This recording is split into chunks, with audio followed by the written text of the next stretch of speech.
Okay. Aloha mai kako. On behalf of Hawai'i Contemporary and the Hawaii State Foundation on Culture and the Arts, I'd like to welcome you all here to the Hawaii State Art Museum. My name is Josh Tangan, and I'm the Associate Director of Hawai'i Contemporary. So welcome to our Art and Conversation series, which has been exploring and reflecting on Hawaii Triennial 2022, Pacific Century E Ho'omau no Moana Nui a Kea, curated by Melissa Chu, Miwako Tezuka, and Drew Kahuaina Broderick. And more specifically, centered around this exhibition here at HISAM. I would like to acknowledge Drew, the curator of this exhibition, who is with us today, and who really laid the vision for this exhibition. And not just the vision, but also the labor. I've worked closely on this exhibition, and this truly is it's been a labor of love for this place and its people. So mahalo to Drew. This remarkable exhibition, groundbreaking exhibition, I think has been an exhibition of a lot of firsts.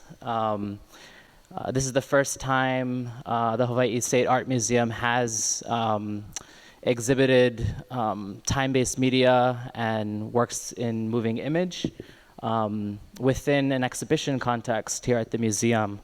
And so we have with us today 3 filmmakers who have work part of this exhibition. But before we introduce our filmmakers today, I would actually like to introduce our co-moderator, Richard Hamasaki. So Richard Hamasaki is an artist, poet, writer, publisher, and filmmaker based in Kaneohe. He co-founded Elepaio Press in 1976, a small Oahu-based press publishing house centering on local and indigenous artists, writers, poets, photographers, illustrators, and musicians. He co-produced and co-directed his first film, Circus Hawaii, in 1981 with filmmaker and editor Makoto Ishikawa. Filmed in 16 millimeter, their 30-minute documentary featured the Hawaii prop crew working for the International Three-Ring Circus in Honolulu in 1978 and 79. Richard has since executive produced the award-winning film Down on the Sidewalk in Waikiki, directed by Justin Ah-Chong. In 2021, Richard's film I'm a Plastic screened in theaters and online during the 41st Annual Hawaii International Film Festival. And this year, his film For He Who Wears the Sea Like a Malo, dedicated to the poet Wayne Kaumuali'i Westlake, and also inspired by this exhibition, will be screened in theaters as a part of HIF 42. So if we can all give Richard a warm welcome. Anoa'i kako. And props again to Drew Kahuaina Broderick for bringing us all together like this. The late Paul Lyons talked about afterlives, connecting with those who are no longer with us. And so we can see on every single wall in this gallery the theme of afterlives, which is so important for so many of us. So mahalo. Let's congratulate all 4 of HISAM's featured filmmakers, including Joan Lander, and the late Abraham Puhipao Ahmad for their work as well. I think Sansio will help represent their voice as well.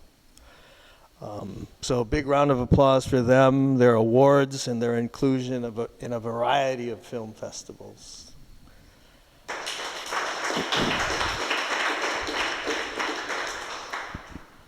So should we open this up to questions at any time? You know, I think, you know, it might be great. So if you have a question, feel free to raise your hand because we have an approved list of questions and comments, but, you know, they're not running for any office or anything. So the person on my left, Sansia Miala Shiba Nash, is a filmmaker from Honuaula, Maui, Kapai Aina o Hawaii, and it's through time-based media, primarily video and sound, and she helps to amplify lesser-known trans-Pacific stories of place. Oral history, interviews, and private public archives provide the foundations for her collaborative practice. She is part of the Oahu-based film collective Kekahi Wahi, and she is currently helping to catalog Namaka Aina's video collection. So this is Sansia.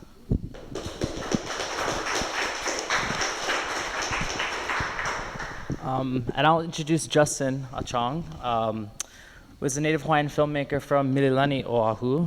After graduating from USC's School of Cinematic Arts in 2011, Justin worked as a cinematographer and editor at OEV TV, Hawaii's premier indigenous broadcast station.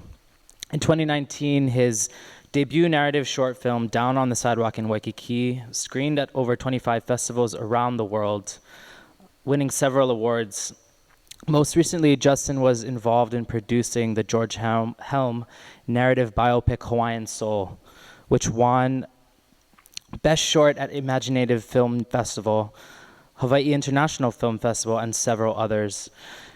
Currently, Justin shoots, directs, and edits culturally inspired place-based films, music videos, and commercials on a work-for-hire basis through his production company, Olona Media. So mahalo, Justin, for being here.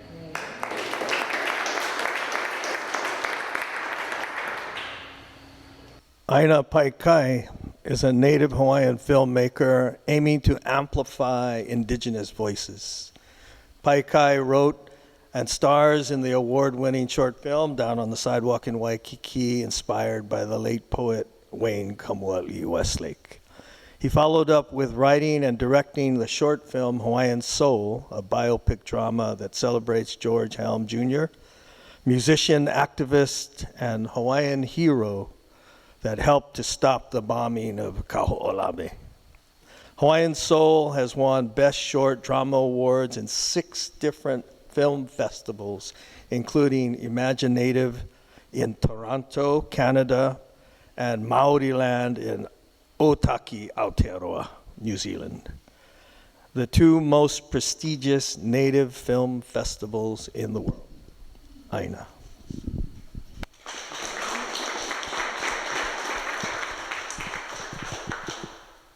I should also add, I forgot to in the beginning, but this the exhibition here at HISAM really centers on native and non-native collaboration against U.S. empire in Hawaii, and really provides a recent history of art and activism in our islands over the last 5 decades.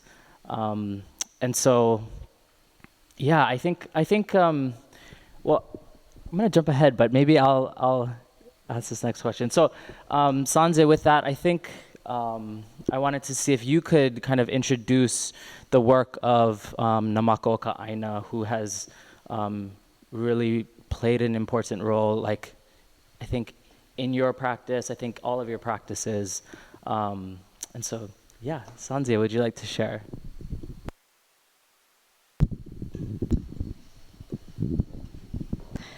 Mahalo nui for Josh for asking that, and mahalo everyone for being here. I'm blessed to be sitting next to these legends, and Richard, of course. So Namaka Aina is an independent video production team founded by Joan Lander and Puhi Pau in 1982. And together they documented land rights struggles native rights movements, mo'olelo across the archipelago, and oral histories, Mako'olelo Hawaii. And they really left us, the people of Hawaii, an Oiwi archive that resists settler narratives of this place.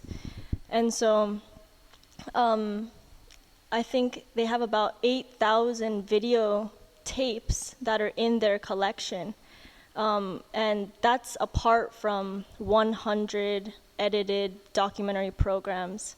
So this archive still lives in Ka'u, in their garage, basically. And Auntie Joan and Puhi Paul in 2010 began cataloging and digitizing their archive. And so it's been, 12 years of trying to, organize this archive before its eventual, they're gonna eventually give it to Ulu'ulu.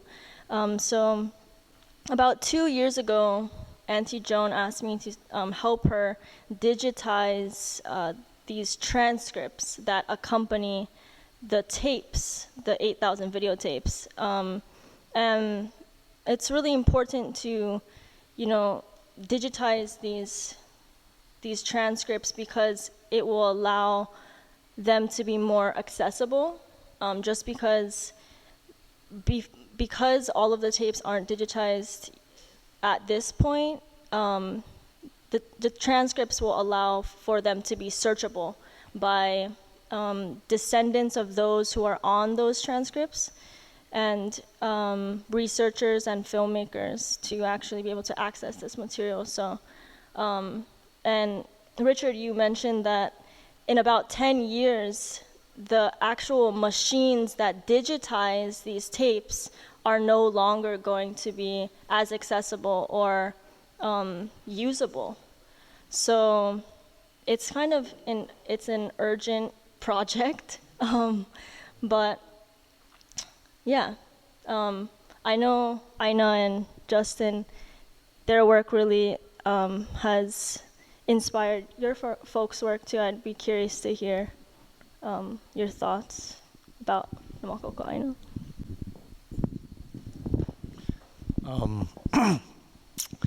In 2012, we were working at OEV TV, me and Justin, and really I feel like OEV TV was kind of the second generation of Namako Ka'aina. Namako Ka'aina had cataloged all of this footage from when they started filming, which I want to say is like late 80s to 90s, even to the 2000s. And so we were just doing the work of kind of carrying on and archiving those moments in time from, I would say, 2008 to like 2018, for me at least. And I remember watching some of the footage of Namako Ka'aina at that point and realizing, oh my God, they've done like everything that we're trying to do at a higher level even, and we were just like these guys out of college trying to like hold this up. And fortunate enough to meet both of them at one point. Our bosses, Na'alehu and Keone and Amy, brought them over to kind of like be able to have that generational conversation of like, what can we do to hold on to the work that they had already started. And yeah, I just felt really like taken aback, especially with Puhi Po. Not to say that Joan has done less, but just Puhi Po being Hawaiian and kind of taking it in his hands, he would always say that like the camera was for him his weapon to be able to shoot back at what was happening at the time. And so just all of that fearlessness and ability to make it happen when he felt like there was no Hawaiian voice in media. And thankfully Joan came into his life so that she could help and guide him and work together to create what they did. And so super thankful for that, and for Sansia's work with her to make sure that it's still all of these little treasures that none of us know exist until we watch it, that will exist.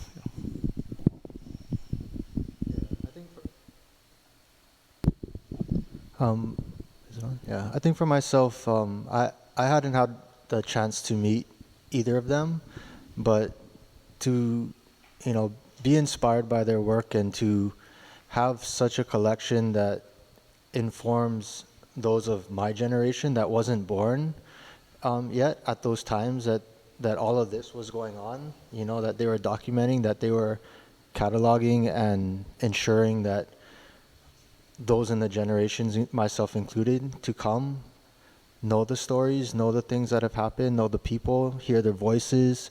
You know, film is a super powerful medium in that it allows us to document these oral histories in a really tangible way. And, you know, it is interesting the nature of technology and how it evolves and how it changes so rapidly, right? And so literally having to do the work of continuing to usher such treasures as time progresses and as technologies continue to advance to make sure that these treasures are still accessible to the generations still to come, you know. And like Anna said, I think the work that he and I got to participate in at OEV-TV is really just one more stepping stone on the foundation that they had already started. And I think that's how we've always viewed them, as those that laid that stonework for us to then be able to continue to build on with our work. And, you know, with the hope and the idea that the work that we're creating now is another stepping stone that those to come later will just take to the next level. And I'm pretty sure that a lot of their documentaries are available to watch for free online at OEV.TV.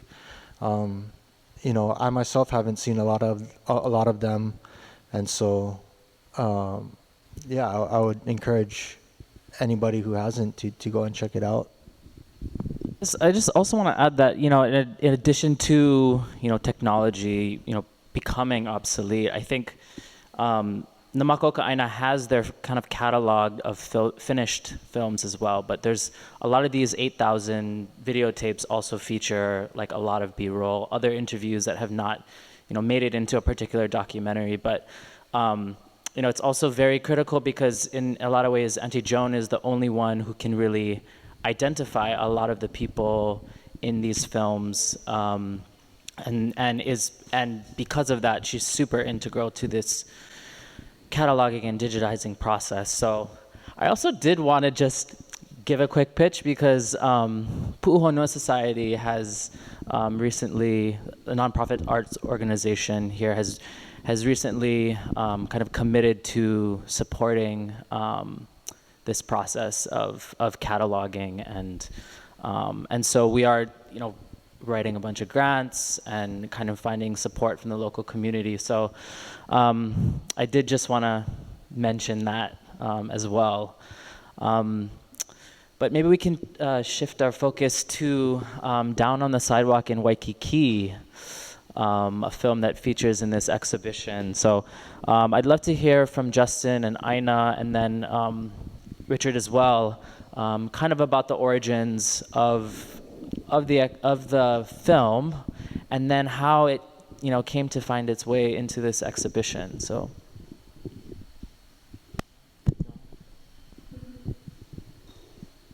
Down on the Sidewalk in Waikiki. This is a long story, so I'm going to try and keep it contained. But I met Wayne Kamuali'i Westlake in 1974, and he was 5 years older than me. He knew more about Japanese and Chinese literature than I did by far. And he taught me so much. He mentored me. We became friends. I started the literary magazine Seaweeds and Constructions in '76. We collaborated not only with Wayne, but with so many other artists and writers. And when he passed away in 1984, I felt it was, for me, it was just absolutely devastating. I think it was the first time I had experienced the death of someone close to me. And it took me well over a decade to truly feel as if I could move on from that relationship and friendship. And I started working on archiving his work.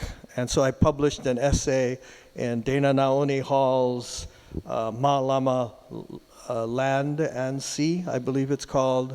Bamboo Ridge published a special edition on that. And then I also decided to go and get my master's degree at the Pacific Island Studies at UH Manoa, at which time I did more research, published my thesis, and so on and so forth. But long story short, I had gotten an email from Michael Marshall. He's an artist on the island of Hawaii. He is a professor at UH Hilo.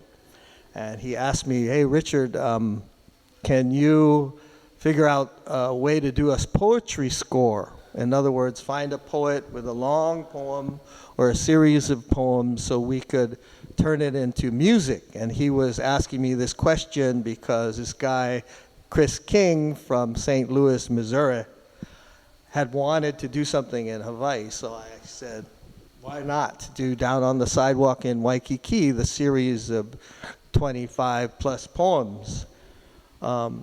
And so I put together a CD, and from the CD, Chris said, well, you know, we not only do CDs, sometimes we do art shows.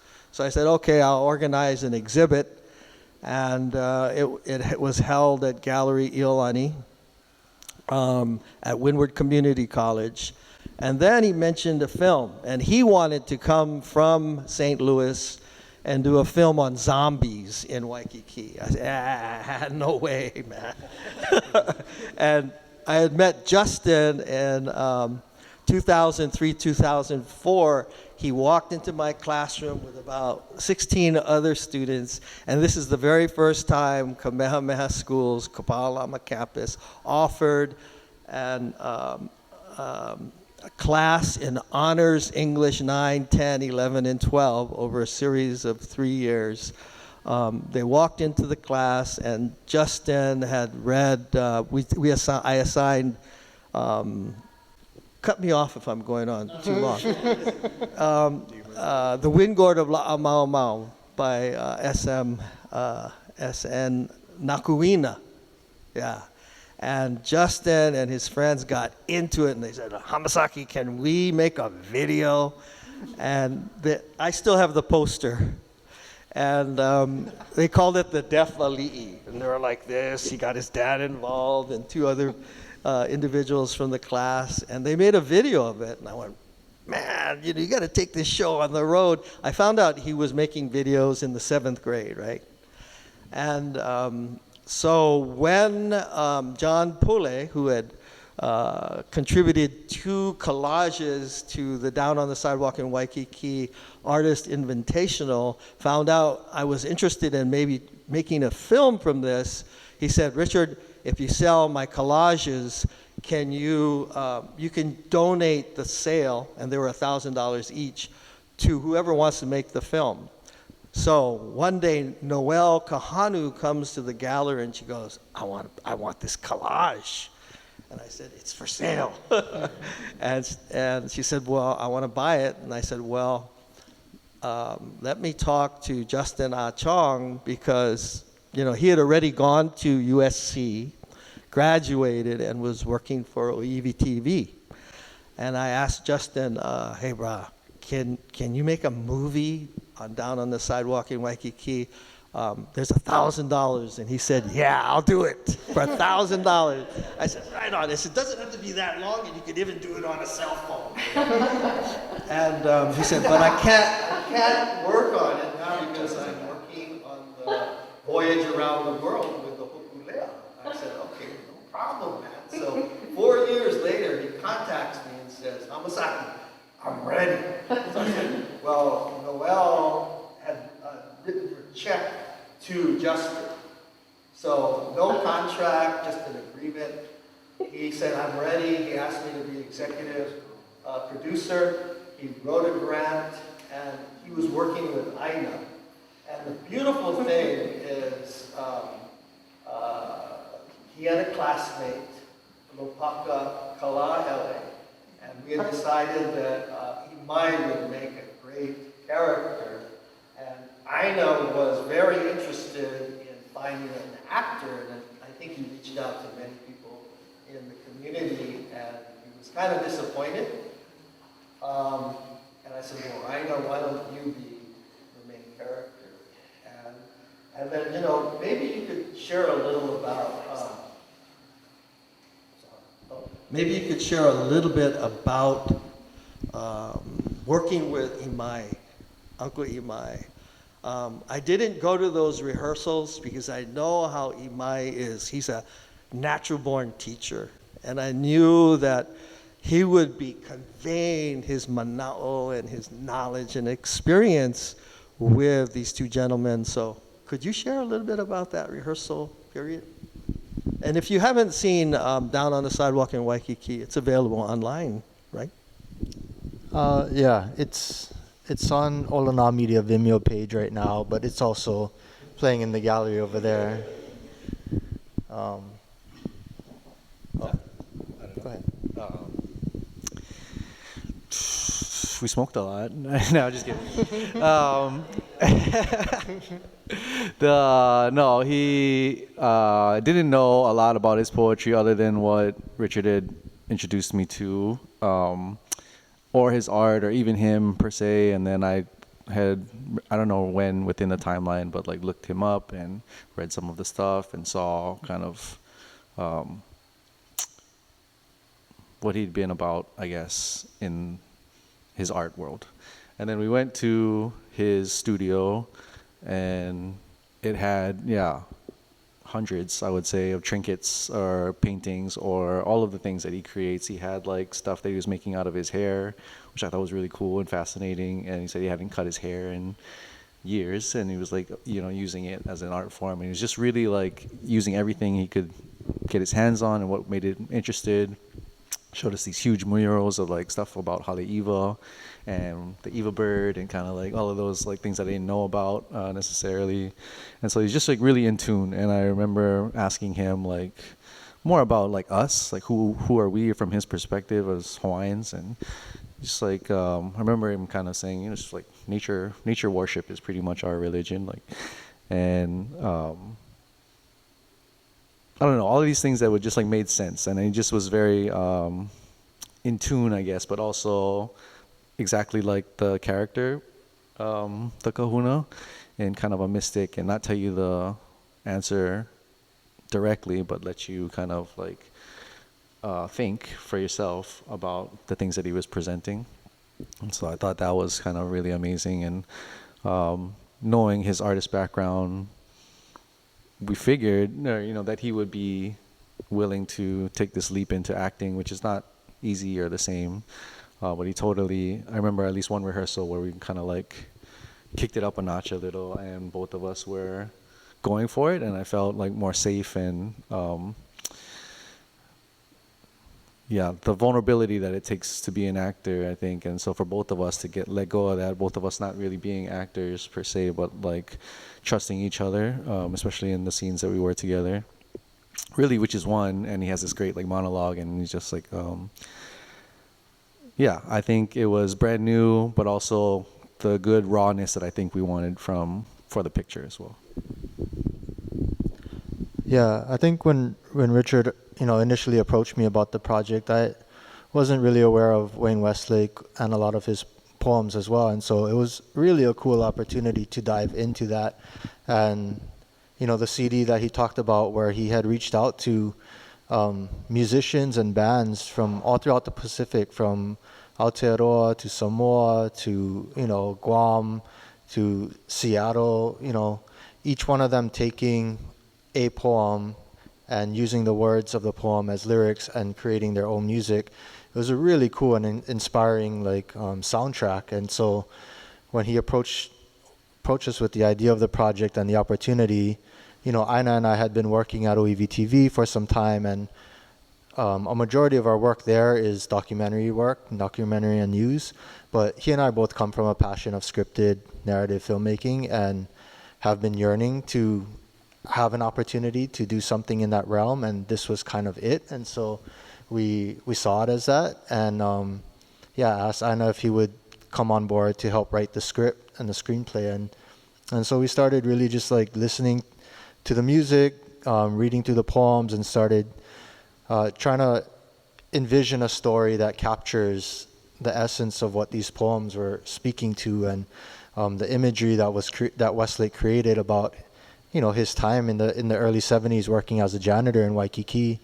And then we decided, both for logistical reasons and because his words still ring true even, decades later, to set the film in a contemporary Waikiki setting. And so that's kind of how it started. And initially we had the $1,000 worth of seed money, which would have been kind of a challenge to do, but we were, down. And luckily at that time, Pacific Islanders in Communications, who had been around for about 25 or so years at that point, and up until that point has only ever funded documentary work. They're connected to PBS, Public Broadcasting, or CPB, Corporation for Public Broadcasting. And this was the first time in, I think it was 2016 maybe, 16 or 17, that they put forth a grant funding initiative to fund scripted short films. And so I applied with this script with Dawn on the Sidewalk, and we were one of, I think, 4 or 5 short films that were chosen to get a $25,000 grant in that first cohort. And so we used that money to kind of create the project, to bring a cast and crew together and execute it. And we spent several months casting, trying to find the lead role of the janitor, and everybody that came through and tried out never really quite felt right. And we're sort of coming down to the wire where, we had set a date that we wanted to shoot, and we were getting closer and still hadn't found anybody. But time and again, different people would say, what about Aina? I think he would be good. So finally we cave in, and I told him, you know what, Aina, here, read this scene, let's see. And he killed it, and never really acted before, and I think it was a really cool, it was really cool that it worked out that way because of our relationship, how comfortable we were with each other. It made that sort of director and actor relationship, which inherently has and needs a lot of vulnerability in order to get to a place of truth in the performance, was there because of our existing relationship. And so for all of those reasons, I think these Ho'ailona presented themselves along the way of production that guided us into making, I think, what is now stands as a film that I'm grateful that it continues to find places to be seen. We finished it and premiered it in 2019, and 3 years later, it's really cool that it still has a life. Yeah, I think it's a beautiful example of this idea Richard brought up of the afterlives, and how, the film really, it was like a kind of creative sort of, interpretation of the life of Westlake, and, adds another layer of, interpretation or understanding of Westlake's work in this exhibition. So, super important.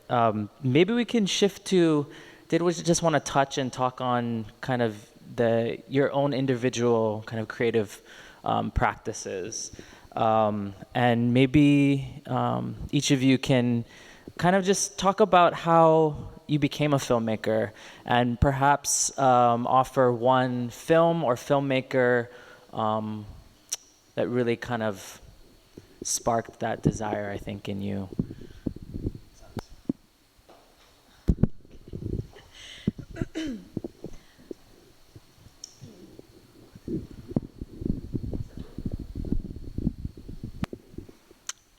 So growing up, both my parents were wedding photographers.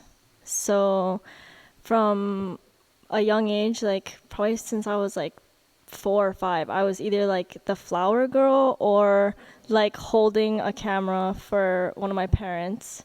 And and then like I guess when I got older, I started like doing like color correcting kind of stuff for them, and so it was like I was always part of their family business kind of.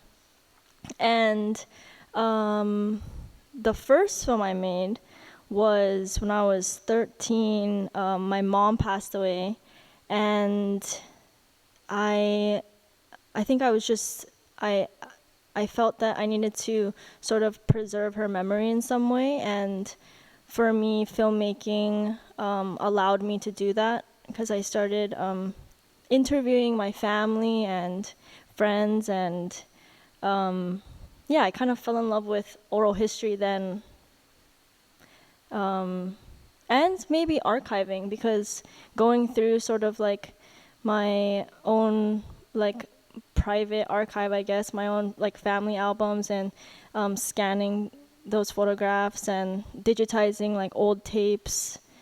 Yeah, I would say that was my beginnings. And then I went to college for filmmaking. I studied film and anthropology, and I was interested in continuing my sort of continuing documentary work specifically. And then I moved back home, and now I feel committed to continuing the work of helping to tell stories of my home, and I would say just the larger like Moana Nui, and I just feel like it's important for all of us to like stay here and do that, because I feel like a lot of filmmakers here in Hawaii feel that they need to go to like LA or New York, and we lose so many like brilliant minds that could help tell the stories. So yeah, that's where I'm at. A filmmaker that I think really influenced my work, besides of course Namakoka Aina, who I feel like we've already touched on, is during my time in college, one of my mentors, Ephraim Asili, he is a documentary filmmaker, but also kind of blurs the lines between documentary and narrative filmmaking. I helped him with his first narrative film called The Inheritance, which was about the MOVE bombing, which was in Philadelphia. And basically they were like a black anarchist group that was bombed by the state when they refused to be evicted. So he scripted a film where it was sort of like, it was a narrative about that collective, but then he also brought in people from the actual MOVE organization to hold workshops during the filming of the scenes. And so it was like sort of blurring those lines. And I think that for me, moving forward, that's the kind of films that I'm interested in making. So that was long-winded. Sorry.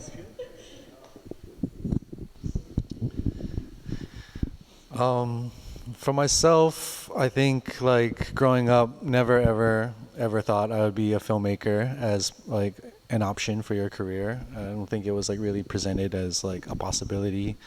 And so just really like in awe that this is my career now. But the entry point was video games. I like playing video games. Which I think, like reflecting now onto, I think it is a great entry point for a lot of kids. Like, I think video games get like a negative rap, but like there is a lot of storytelling and the interactiveness and what video games is doing to like shift storytelling. And then went to University of Hawaii at Manoa, where they just had begun like the Academy for Creative Media program, which was film, games, and I think critiquing films. And took the prereq class, and the prereq class we just watch movies, which I was like, oh, this is awesome. And then we talk about them and just the basics like mise en scène, colors, themes, like all of those things that exist in every movie that I've ever watched, but didn't know that that's what they were doing, you know. And so I really like that part, like the ninja-ness of filmmaking to like mess with your emotions and that part. And then the credits, as the credits would roll, I would see like hundreds of names and be like, oh wow, there must be like opportunity to work in this field, and which is true. There's like a lot of different ways that you could be in the film industry. And so those are like, oh, and that, and then we watched foreign films, which is something that I hadn't done, and that triggered the idea of like, hey, we have a language, how come we don't have any films in our language? And so that, all of those things were like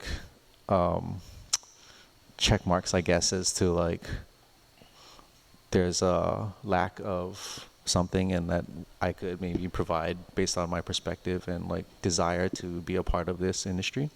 But something that Sansia just said reminded me of like one particular class and project, which was a documentary. And my teacher, who I'll use as my filmmaker inspiration, was Merata Mita, who was a pioneer filmmaker from Aotearoa. And she had us do a family project, basically, story of your family, whatever. And my grandma birthed 17 kids. My dad is one of 17, number 8. And so that was like a cool story in itself, and it allowed me to like interview all of his siblings and kind of like talk about grandma, who passed away when I was 4.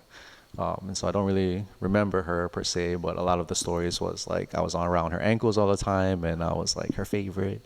And then, but one of the side hustles that she did to like make money, besides like she had like her own custodian business and like ran house for the card games, was she would do acting. She would be an extra in Hawaii 5-0 and whatever other kind of like stuff that was happening. And so in Sinclair, I went to go look for the episode that she was in.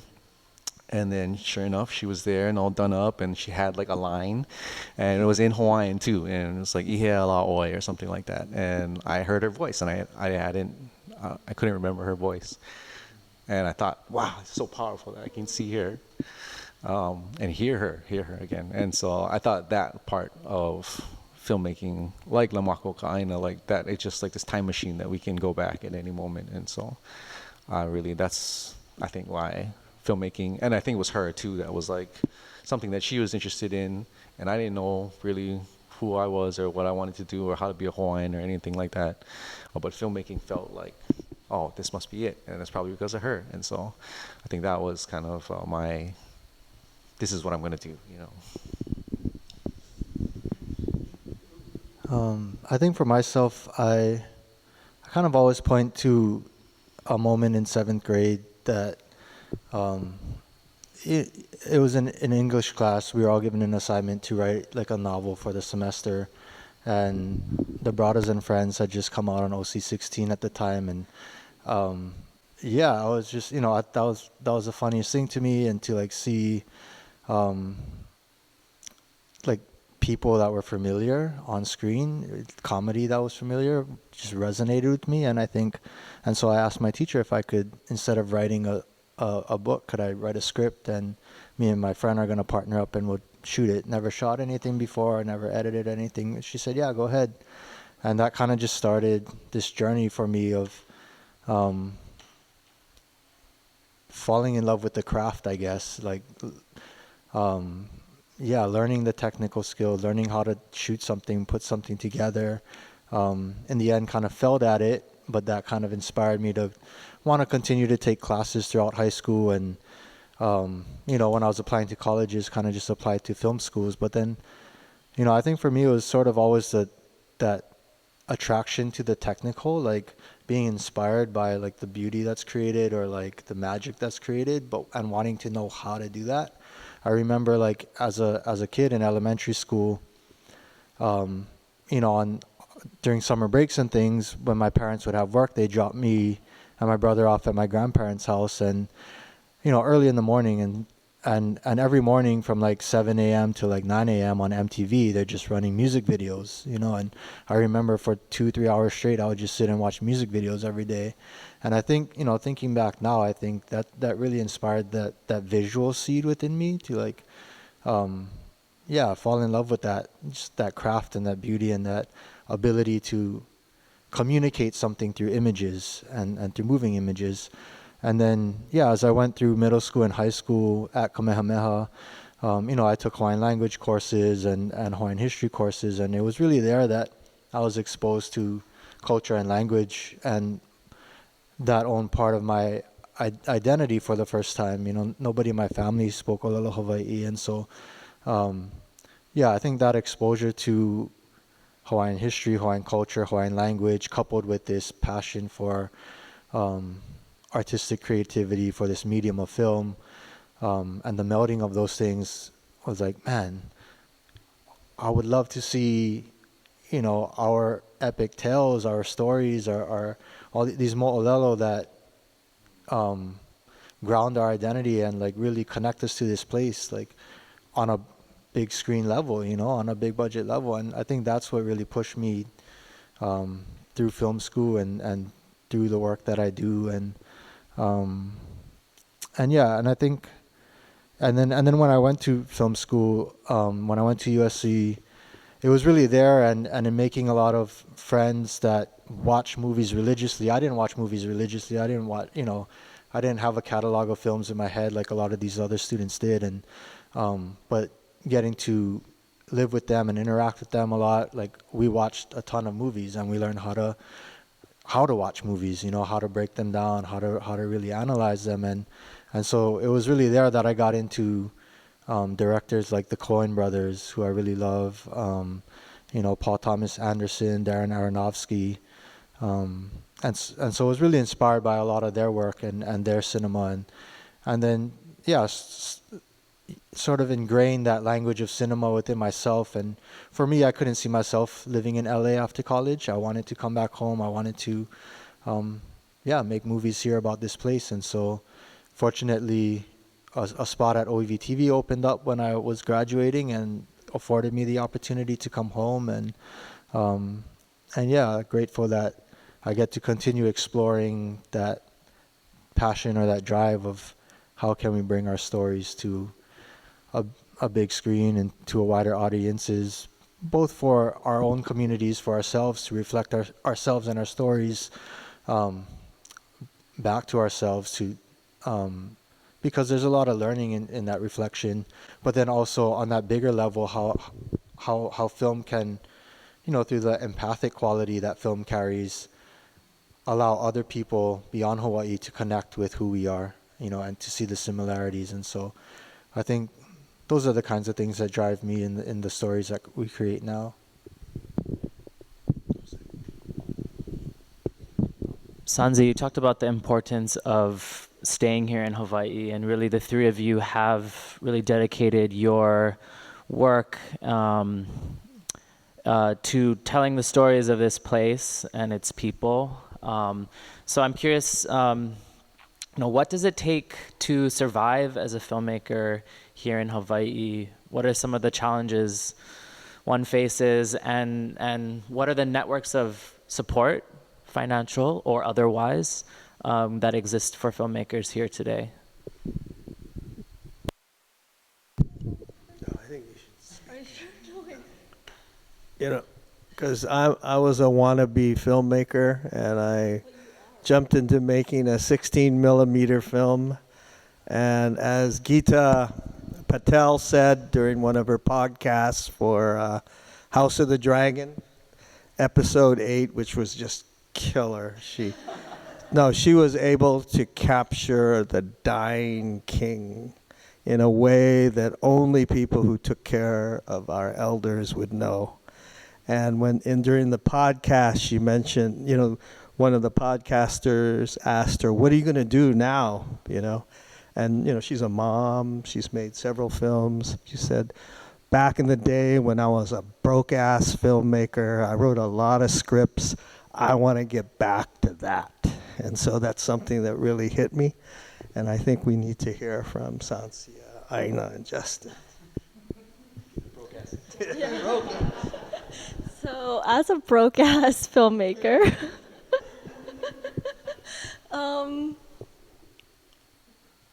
well, I think it's a struggle, but we just continue on because the stories just need to continue being told.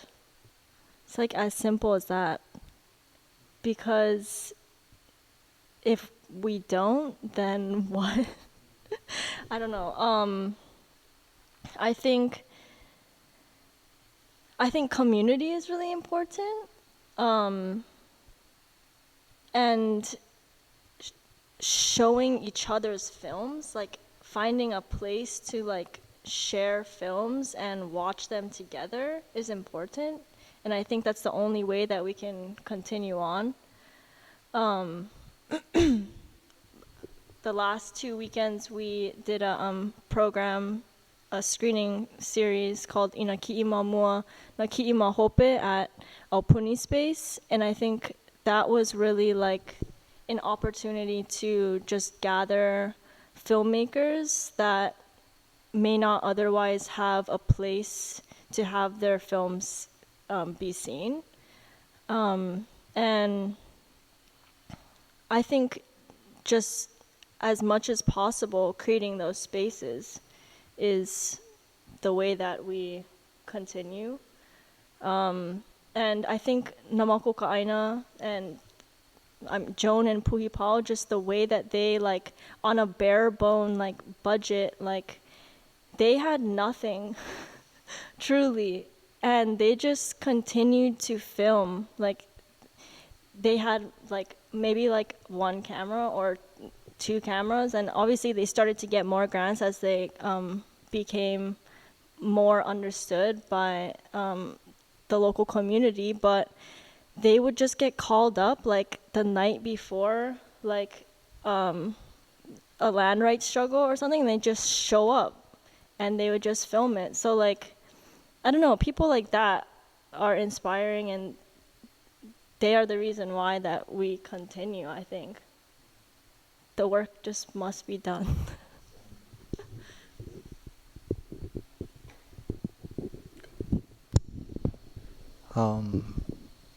Yeah, I think it's something we're all still trying to figure out, that like how to, really allow it to sustain. But I think in terms of support, for me, first and foremost is my family. I'm grateful that I have family that supports what I do, and allows me to do that. And I mean, we all know how tough it is to survive here in Hawaii, no matter what your field of work is.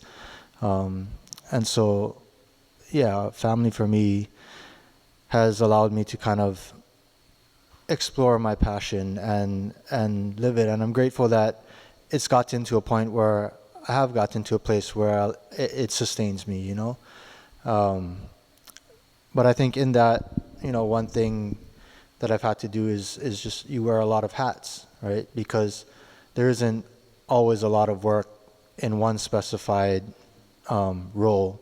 And so to learn how to write, to learn how to shoot, to learn how to edit, to learn how to do sound, to learn how to, produce, or, to play in all of these roles allows you to kind of, one, be able to take on work and more work. And then also each project that you take on allows you to learn something new, right? Or make new connections. I think for me, one of the biggest,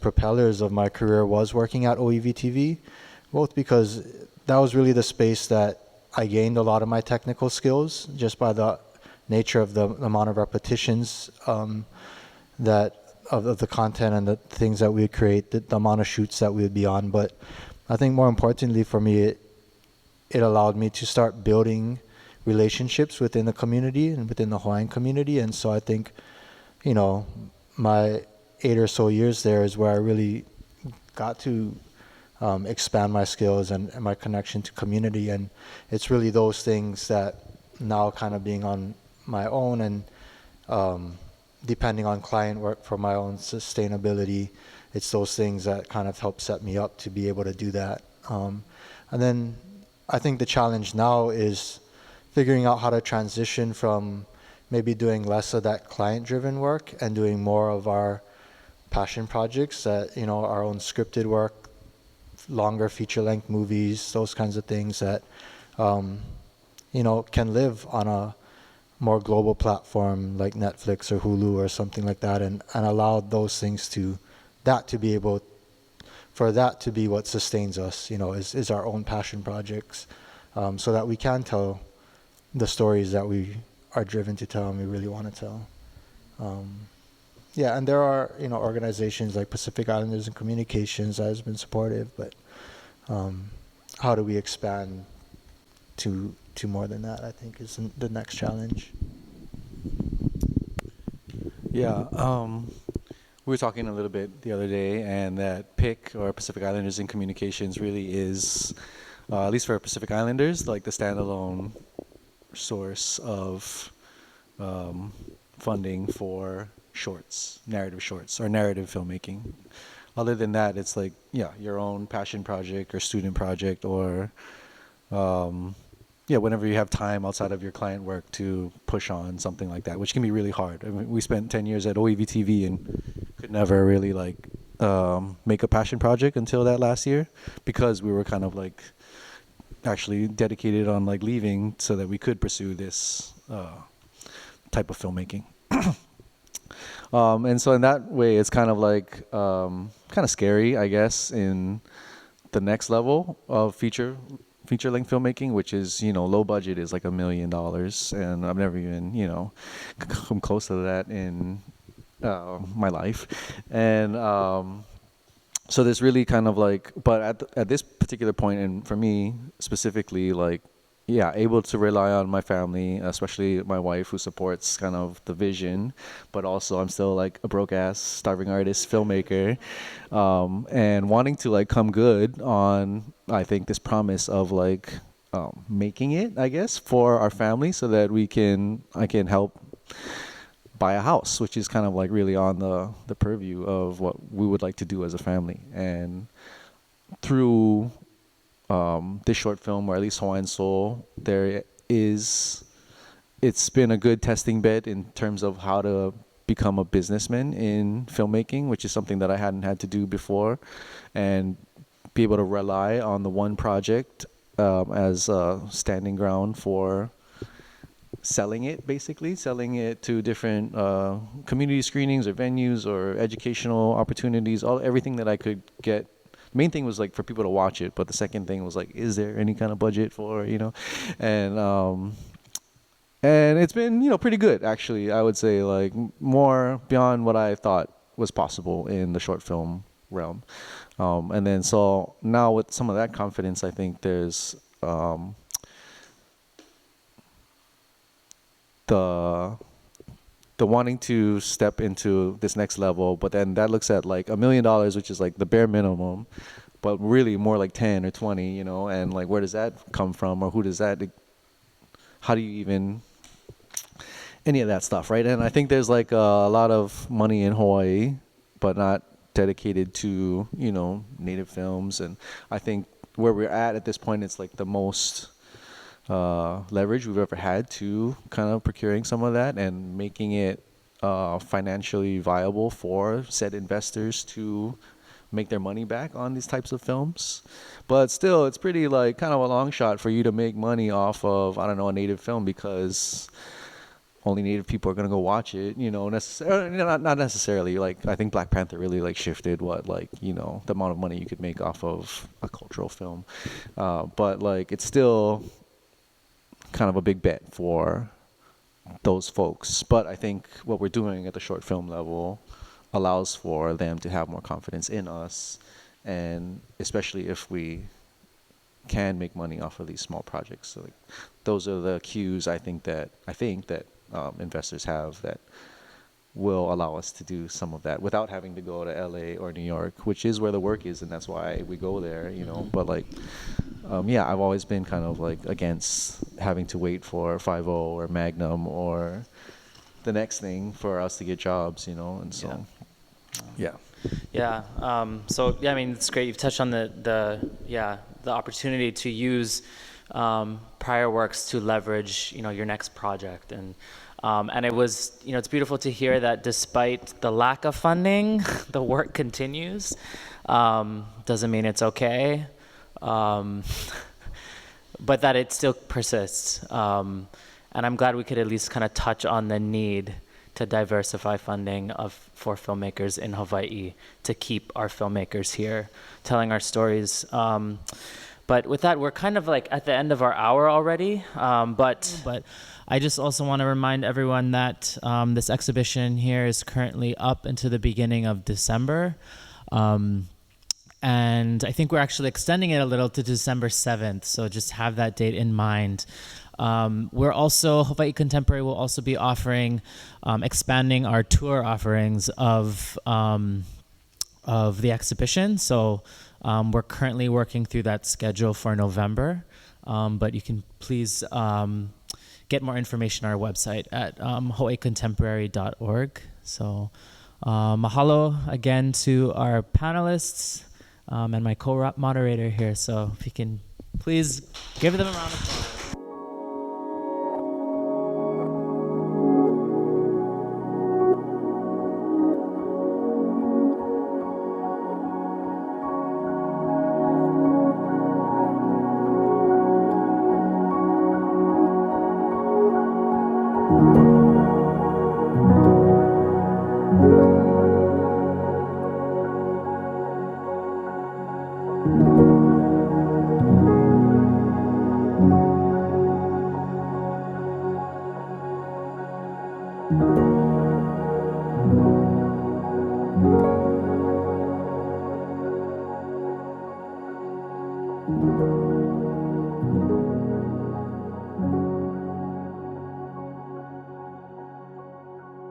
Thank you.